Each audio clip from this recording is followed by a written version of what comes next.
महाभागवत महापुराण प्रथम भाग अष्टम स्कंद अथ तृतीयोध्याय गजेंद्र के द्वारा भगवान की स्तुति और उसका संकट से मुक्त होना।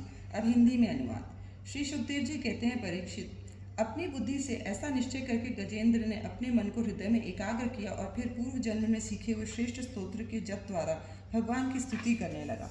गजेंद्र ने कहा, जो जगत के मूल कारण है और सबके हृदय में पुरुष के रूप में विराजमान है एवं समस्त जगत के एकमात्र स्वामी हैं, जिनके कारण इस संसार में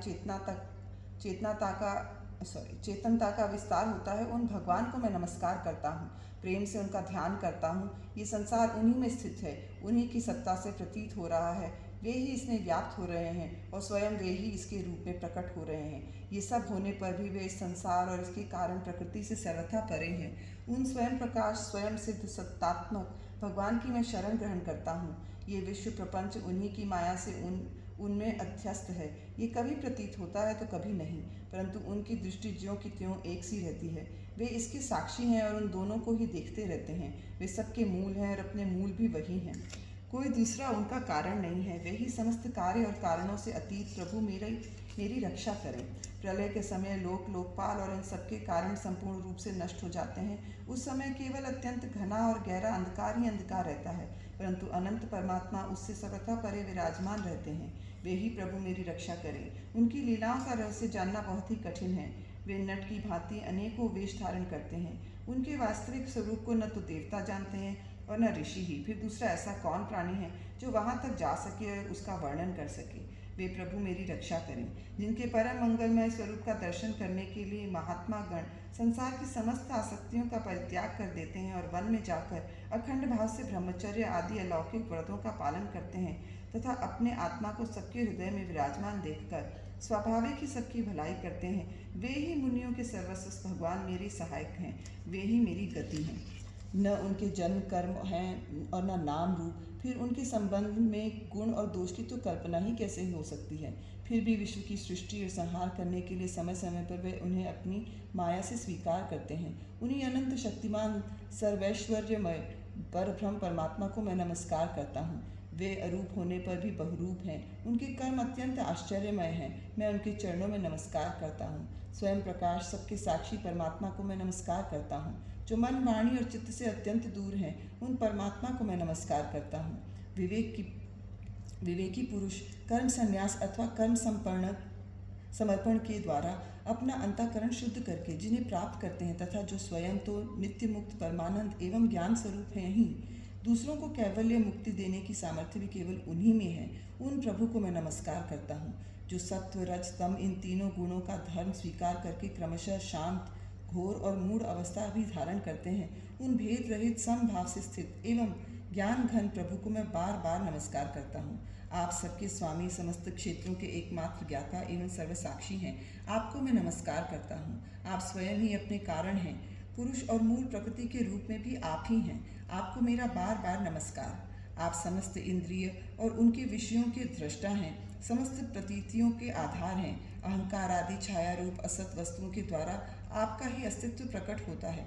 समस्त वस्तुओं की सत्ता के रूप में भी केवल आप ही भास रहे हैं। मैं आपको नमस्कार करता हूँ। आप सबके मूल कारण हैं। आपका कोई कारण नहीं तथा कारण होने पर भी आप में विकार या परिणाम नहीं होता, इसलिए आप अनोखे कारण हैं। आपको मेरा बार बार नमस्कार। जैसे समस्त नदी झरने आदि का परम आश्रय समुद्र है, वैसे ही आप समस्त वेद और शास्त्रों के परम तात्पर्य हैं। आप मोक्ष स्वरूप हैं और समस्त संत आपकी ही शरण ग्रहण करते हैं, अतः आपको मैं नमस्कार करता हूँ। जैसे यज्ञ के काष्ठ अरण्य में अग्नि गुप्त रहती हैं, वैसे ही अपने अपने ज्ञान को गुणों की माया से ज्ञान को गुणों की माया से ढक रखा है। गुणों में क्षोभ होने पर उनके द्वारा विविध प्रकार की सृष्टि रचना का आप संकल्प करते हैं। जो लोग कर्म संन्यास अथवा कर्म समर्पण के द्वारा आत्म तत्व की भावना करके वेद शास्त्रों से ऊपर उठ जाते हैं, उनकी आत्मा के रूप में आप स्वयं ही प्रकाशित हो जाते हैं। आपको मैं नमस्कार करता हूँ। जैसे कोई दयालु पुरुष फंदे में पड़े हुए पशु का बंधन काट दे, वैसे ही आप मेरे जैसे शरणागतों की फांसी काट देते हैं। आप नित्य मुक्त हैं, परम करुणामय हैं और भक्तों का कल्याण करने में आप कभी आलस्य नहीं करते। आपके चरणों में मेरा नमस्कार है। समस्त प्राणियों के हृदय में अपने अंश के द्वारा अंतरात्मा के रूप में आप उपलब्ध होते रहते हैं। आप सर्वैश्वर्यपूर्ण एवं अनंत हैं। आपको मैं नमस्कार करता हूँ। जो लोग शरीर, पुत्र, गुरुजन, गृह, संपत्ति और स्वजनों में आसक्त हैं, उन्हें आपकी प्राप्ति अत्यंत कठिन है, क्योंकि आप स्वयं गुणों की आसक्ति से रहित हैं। जीवन मुक्त पुरुष अपने हृदय में आपका निरंतर चिंतन करते रहते हैं। उन सर्वैश्वर्यपूर्ण ज्ञान स्वरूप भगवान को मैं नमस्कार करता हूँ। धर्म, अर्थ, काम, मोक्ष की कामना से मनुष्य उन्हीं का भजन करके अपनी अभीष्ट वस्तु प्राप्त कर लेते हैं। इतना ही नहीं, वे उनको सभी प्रकार का सुख देते हैं और अपने ही जैसा अविनाशी पार्षद शरीर भी देते हैं। वे ही परम दयालु प्रभु मेरा उद्धार करें। जिनके अनन्य प्रेमी भक्तजन उन्हीं की शरण में रहते हुए उनसे किसी भी वस्तु की, यहाँ तक कि मोक्ष की भी अभिलाषा नहीं करते, केवल उनकी परम दिव्य मंगलमयी लीलाओं का गान करते हुए आनंद के समुद्र में निमग्न रहते हैं।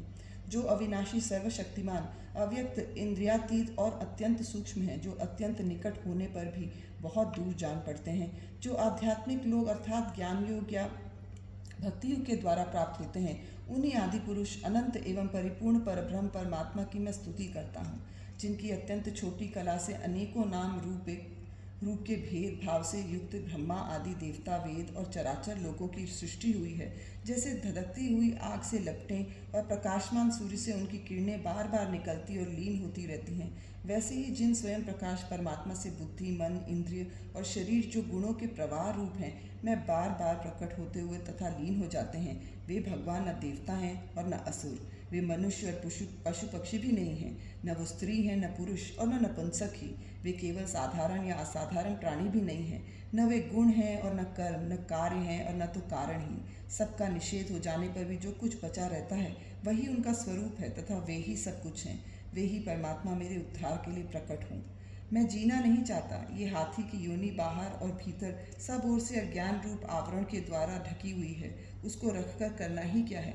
मैं तो आत्म प्रकाश को ढकने वाले उस अज्ञान रूप आवरण से छूटना चाहता हूँ, जो कालक्रम से अपने आप नहीं छूट सकता, जो केवल भगवत कृपा अथवा तत्व ज्ञान के द्वारा ही नष्ट होता है। इसलिए मैं उन परब्रह्म परमात्मा की शरण में हूँ,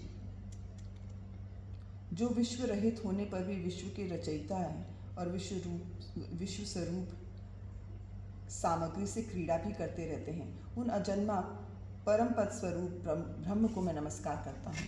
योगी लोग योग के द्वारा कर्म वासना और कर्म फल को भस्म करके अपने योग शुद्ध हृदय में जिन योगेश्वर भगवान का साक्षात्कार करते हैं, उन प्रभु को मैं नमस्कार करता हूँ। प्रभु, आपकी तीन शक्तियों सत्व, रज और तम के राग आदि वेग असह्य हैं। समस्त इंद्रियों और मन के विषयों के रूप में भी आप ही प्रतीत हो रहे हैं। इसलिए जिनकी इंद्रियां वश में नहीं हैं, वे तो आपकी प्राप्ति का मार्ग भी नहीं पा सकते। आपकी शक्ति अनंत है। आप शरणागत वत्सल हैं। आपको मैं बार बार नमस्कार करता हूँ। आपकी माया अहम बुद्धि से आत्मा का स्वरूप ढक गया है, इसी से ये जीव अपने स्वरूप को नहीं जान पाता। आपकी महिमा अपार है। उन सर्वशक्तिमान एवं माधुर्य निधि भगवान की मैं शरण में हूँ। श्री सुखदेव जी कहते हैं, परीक्षित, गजेंद्र ने बिना किसी भेदभाव के निर्विशेष रूप से भगवान की स्तुति की थी। इसलिए भिन्न भिन्न नाम और रूप को अपना स्वरूप मानने वाले ब्रह्मा आदि देवता उसकी रक्षा करने के लिए नहीं आए। उस समय सर्वात्मा होने के कारण सर्वदेव स्वरूप स्वयं भगवान श्री हरि प्रकट हो गए। विश्व के एकमात्र आधार भगवान ने देखा कि गजेंद्र अत्यंत पीड़ित हो रहा है, अतः उसकी स्तुति सुनकर वेद में गरुड़ पर सवार हो चक्रधारी भगवान बड़ी शीघ्रता से वहाँ के लिए चल पड़े, जहाँ गजेंद्र अत्यंत संकट में पड़ा हुआ था। उनके साथ स्तुति करते हुए देवता भी आए। सरोवर के भीतर बलवान ग्रान ने गजेंद्र को पकड़ रखा था और वह अत्यंत व्याकुल हो रहा था। जब उसने देखा कि आकाश में गरुड़ पर सवार होकर हाथ में चक्र लिए भगवान श्री हरि आ रहे हैं, तब अपनी सूंड में कमल का एक सुंदर पुष्प लेकर उसने ऊपर को उठाया और बड़े कष्ट से बोला, नारायण जगत गुरु भगवान, आपको नमस्कार है। जब भगवान ने देखा कि गजेंद्र अत्यंत पीड़ित हो रहा है, तब वे एक बार गरुड़ को छोड़कर कूद पड़े और कृपा करके गजेंद्र के साथ ही ग्राह को भी बड़ी शीघ्रता से सरोवर से बाहर निकाल लाए। फिर सब देवताओं के सामने ही भगवान श्री हरि ने चक्र से ग्राह का मुंह फाड़ डाला और गजेंद्र को छुड़ा दिया। इति श्रीमद्भागवते महापुराणे पारमहंस्यायां संहितायाम् अष्टमस्कन्धे गजेन्द्रमोक्षणे तृतीयोऽध्यायः।